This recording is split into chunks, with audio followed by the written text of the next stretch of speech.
Kita lanjutkan sejarah perkembangan Applied Behavior Analysis. Saya Ayuna Prelisanti dari Unikid Center dan Home Visit Jakarta. Kemarin saya sudah jelaskan tentang Ivan Pavlov. Sekarang kita lanjutkan untuk membahas sedikit tentang Edward Thorndike, John Watson, dan B.F. Skinner.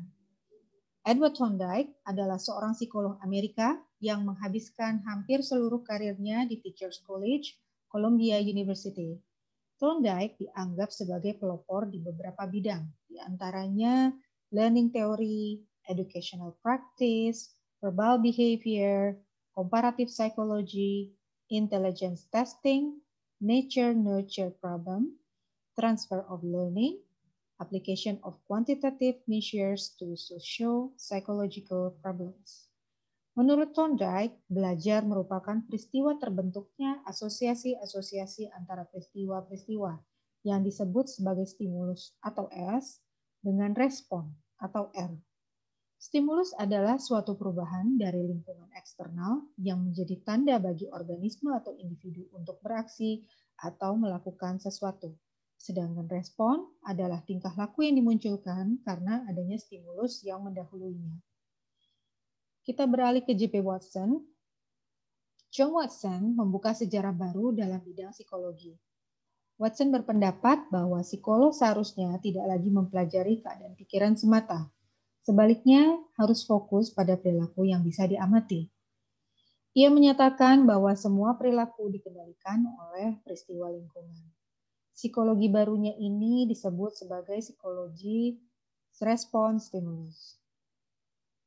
Kita lanjut ke B.F. Skinner. Bisa dibilang B.F. Skinner ini adalah behaviorist yang paling terkenal.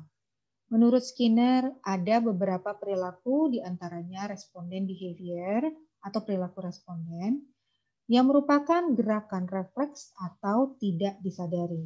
Misalnya kita tidak sengaja menyentuh kompor yang panas atau menyentuh api, maka secara refleks kita akan menarik tangan kita.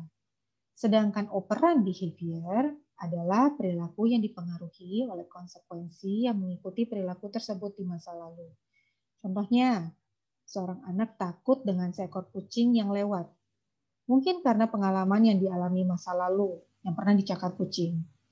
Mungkin karena pernah menarik ekor kucing sehingga ia dicakar, atau mungkin ia pernah digigit. Nah, dicakar kucing atau digigit kucing itu adalah suatu konsekuensi yang dialaminya.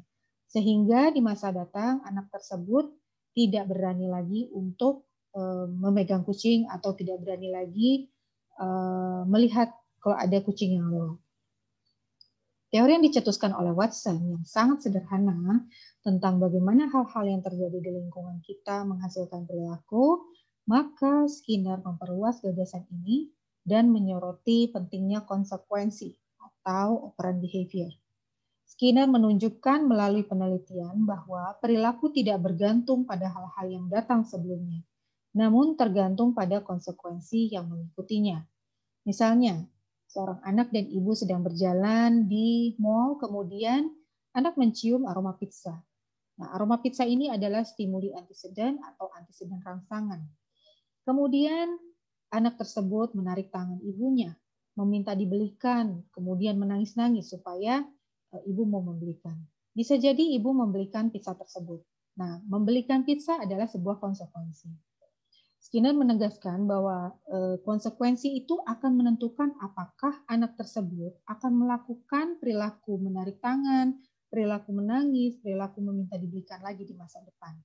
Tapi jika ibu berkata, tidak boleh, ibu tidak mau membelikan, kemungkinan besar anak tidak akan menggunakan strategi yang sama untuk mendapatkan pizza di masa datang. Oleh karena itu, menarik-narik tangan ibu, menangis, meminta dibelikan adalah contoh operan behavior.